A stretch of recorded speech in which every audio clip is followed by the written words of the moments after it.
اور current issue جو آج کل سامنے آیا ہے تو بڑا مضحکہ خیز ہے، لیکن اب چونکہ ایک ویڈیو وائرل ہو چکی ہوئی ہے، لہذا ہماری رسپانسبلٹی ہے کہ ہمیں ایک فل ٹاس ملی ہے تو ایک چھکا مارا جائے باؤنڈری سے باہر۔ وہ پیر شلوار شاہ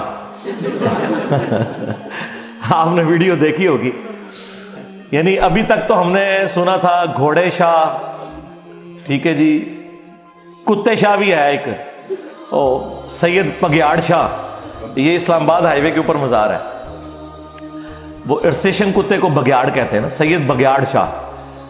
کاں والی سرکار بھی تسی سنیا سی، بلیاں والی سرکار بھی، ٹھیک ہے جی، اور اب یہ شلوار شاہ، پیر شلوار شاہ سرکار۔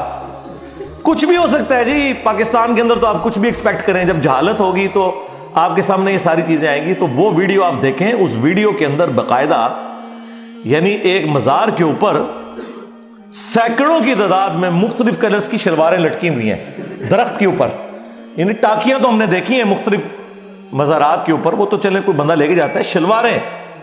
اور وہ جو بندہ ویڈیو ریکارڈ کروا رہا ہے وہ کہہ رہا ہے کہ اس کے بارے میں لوگوں کا عقیدہ یہ ہے کہ جس کی کوئی منت یا مراد پوری نہ ہوتی ہو تو وہ شخص جو شلوار پہن کے آیا ہوا ہے نا وہ اتار کے وہاں لٹکائے گا، اور ساتھ کوئی ریزرو شلوار بھی نہیں لے کے آنی۔ السلام علیکم ورحمۃ اللہ وبرکاتہ۔ دوستوں، میں ابھی موجود ہوں پیر شلوار شاہ کے پاس، تو آپ دیکھ سکتے ہیں، دیکھیں ساری شلواریں ٹنگی ہوئی ہیں، یہ اوپر ایک قبر بنی ہوئی ہے جس میں کسی نے آگ بھی لگائی ہے، اور یہاں آپ کو کیمرہ میں دیکھ سکتے ہیں، دیکھیں یہ ساری شلواریں اوپر بھی ٹنگی ہوئی ہیں شلواریں۔ لوگ کہا جاتا ہے کہ جو جس کی بھی مراد اگر پوری کرانی ہو تو وہ یہاں پہ اپنی شلوار اتار کے لگا دے، اور دوسری شلوار لانا بھی منع ہے سختی سے، تو آپ کی مراد پوری ہو جائے گی۔ تو دیکھیں آپ دنیا کس طرف جا رہی ہے اور کون سی ترقی میں جا رہی ہے، اور ہم مسلمان دیکھیں کہاں پہ پھنسے ہوئے ہیں ان چیزوں میں۔ دیکھیں ساری شلواریں لگی ہوئی ہیں۔ ہاں پتہ نہیں کیا سسٹم ہے، اللہ معاف فرمائے، سب کو ہدایت عطا فرمائے۔ ہم اس وقت موجود ہیں سلوار شاہ بابا کی مزار پہ، جہاں کوئی بھی پریشانی ہو ادھر آپ آ سکتے ہو، سلوار اتار کے آپ اپنی مشکل کو آسان کر سکتے ہو۔ یہ آپ دیکھ سکتے ہو میرے بھائیو، ہم موجود ہیں سلوار شاہ بابا کی مزار پہ، جہاں سلوار اتار کے دعا مانگی جاتی ہے، اور دوسری شلوار لانا بھی یہاں پر منع ہے، کہا جاتا ہے ایسا۔ یہاں آپ اندر دیکھ سکتے ہو دربار، یہاں آگے لگی پڑی سلواریں جلائی جا چکی ہے۔ اندازہ کریں ان لوگوں کا یعنی ذہن کی پستی کا لیول، حالت دیکھیں ان کی۔ اچھا اب یہ جب ہم باتیں کریں گے نا تو وہ کہیں گے نہیں نہیں نہیں یہ تو جعلی پیر ہے۔ اصلی کیڑے نے؟ اصلی بھی چندے کھا رہے ہیں، استحصال کر رہے ہیں غریبوں کا، کوئی محنت مزدوری نہیں کرتے، لوگوں کے چندوں کے اوپر پلتے ہیں۔ کون سے اصلی ہیں؟ اللہ سے ڈر جائیں، یہ ایک پورا کاروبار ہے جو چل رہا ہے۔ اور پھر اسی مزار کے اوپر کچھ شلواروں کو آگ بھی لگائی ہوئی تھی انہوں نے، ظاہر ہے کہ وہ اتنی زیادہ تو سنبھال نہیں سکتے، تو پھر وہ جلا دیتے ہوں گے۔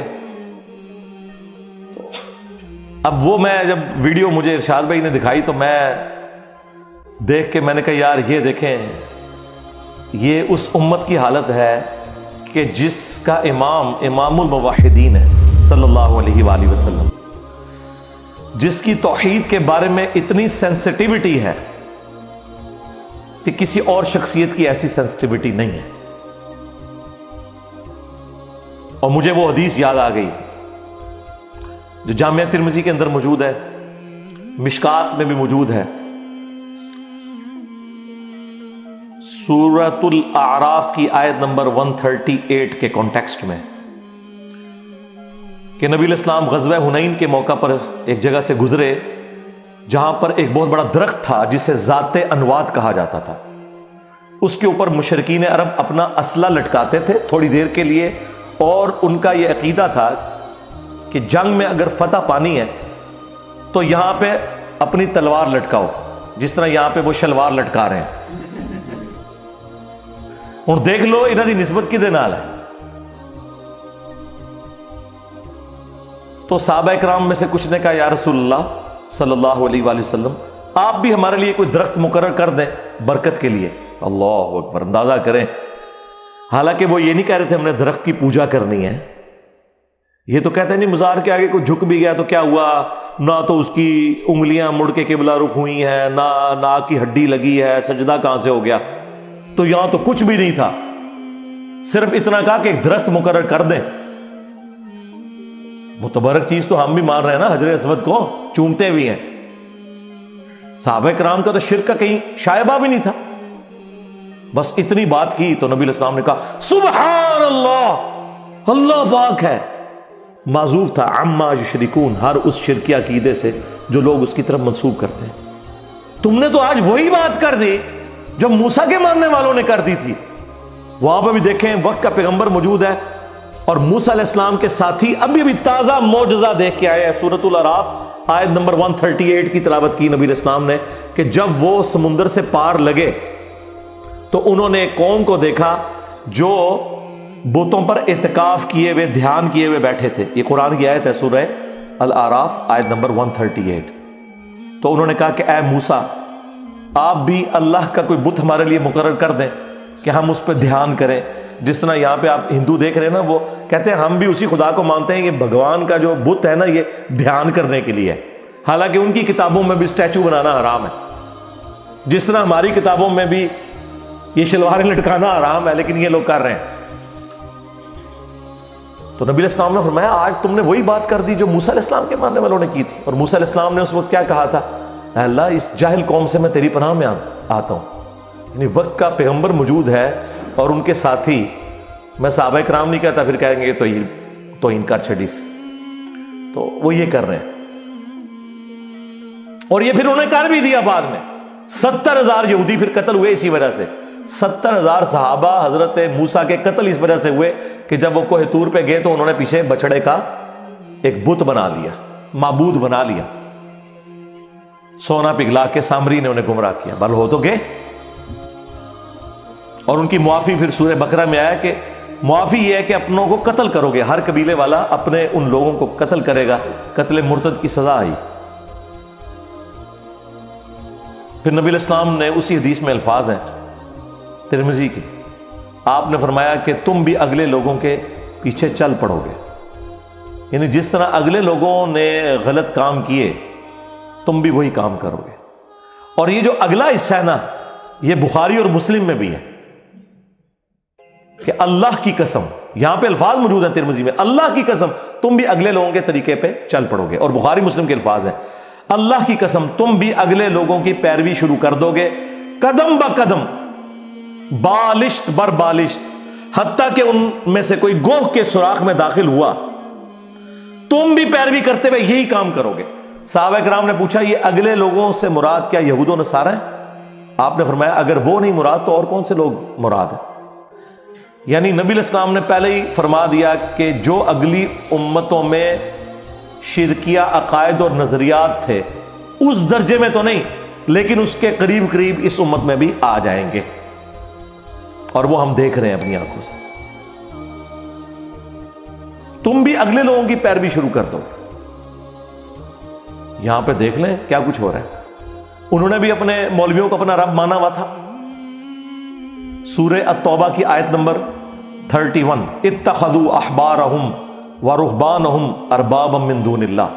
یہود و نصارہ نے اپنے علماء کو اور جوگیوں کو، راہبوں کو، صوفیوں کو اپنا رب مان لیا تھا اللہ کے مقابلے پر. اور اسی آیت کے کانٹیکسٹ میں ایک حدیث ہے جامعہ ترمذی کے اندر جو شاہ ولی اللہ دہلوی نے حجت اللہ البالغہ میں تقلید کے خلاف کوٹ کی ہے کہ عدی ابن حاتم رضی اللہ تعالیٰ عنہ مسلمان ہوئے، جو مشہور فیاض حاتم تائی کے بیٹے تھے. پہلے نصرانی تھے تو کہنے لگے یا رسول اللہ قرآن میں ایک آیت ایسی ہے جو مجھے کھٹکتی ہے، مجھے اس کا فہم سمجھ نہیں آیا کیونکہ میں خود نصرانی تھا، ہم نے تو کبھی اپنے علماء اور بزرگوں کی پرستش نہیں کی تھی. تو آپ صلی اللہ علیہ وآلہ وسلم نے فرمایا کہ کیا تم اپنے علماء اور جوگیوں، صوفیوں، راہبوں کے کہنے کے اوپر اللہ کی حلال کردہ چیز کو حرام اور حرام کردہ کو حلال نہیں ٹھہرا لیتے تھے ان کے فتووں کے اوپر؟ تو انہوں نے کہا ایسا ہی تھا یا رسول اللہ. تو فرمایا یہی تو ان کو رب بنانا ہے. اب اس سے کیا مسئلہ کلیئر ہوا کہ قرآن و سنت کے دلائل کے مقابلے پر آپ نے بزرگوں کی بات نہیں ماننی، ورنہ آپ انہیں خدا مانے ہوئے ہیں، کیونکہ شریعت کا کسٹوڈین تو خدا ہے یا اس کے بہاف پہ اس کا پروفٹ ہے صلی اللہ علیہ وآلہ وسلم. اور دوسرا یہ بھی پتا چلا جی جو آپ کو کہانیاں کراتے ہیں نا، علماء سے پوچھ پوچھ کے چلیں. اللہ تعالیٰ کے محبوب علیہ السلام کیا فرما رہے ہیں کہ علماء جو فرما رہے ہیں نا وہ قرآن و سنت سے پوچھ پوچھ کے چلنا ہے. کیا مولوی صحیح پہ کہنا کہ نہیں؟ آگے سے تو ادیب نے حاتم کو چاہیے تھا نا کہ یا رسول اللہ میں کوئی عالم دین تو نہیں تھا اس وقت، میں کیسے دیکھتا، یہ تو علماء کا کام ہے. اس کا مطلب مولوی جو بتائیں ریفرنس چیک کرنا ہے. یہی تو ہم کہہ رہے ہیں ہاں کہ مرنے سے پہلے اے مسلمان کر لے اس پہ غور. کتابوں کا خدا اور ہے بابوں کا خدا اور. یہ اللہ کے نبی خود فرما رہے ہیں کہ ادیب نے حاتم تجھے کر لینا چاہیے تھا غور کہ کتابوں میں کیا نازل ہوا ہے اور بابے تیرے کچھ اور کہہ رہے ہیں.